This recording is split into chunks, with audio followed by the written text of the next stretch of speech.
ప్రజా సంక్షేమం కోసం కేంద్ర ప్రభుత్వం అనేక పథకాలను అమలు చేస్తుందని బీజేపీ నాయకులు రామచంద్రం తెలిపారు.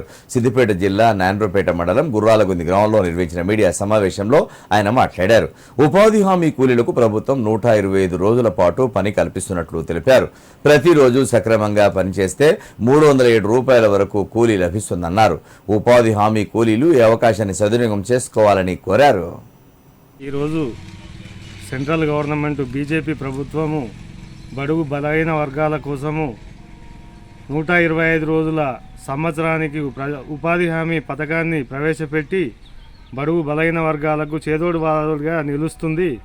దాన్ని అందరూ వినియోగించుకోవాలని బీజేపీ తరఫున కోరుతున్నాము. అలాగే రోజుకు 307 రూపాయలు ప్రభుత్వము ఒక్కొక్క వ్యక్తికి వేస్తున్నది. దీన్ని అందరూ వినియోగించుకోవాలని గ్రామశాఖ తరఫున కోరుతున్నాను.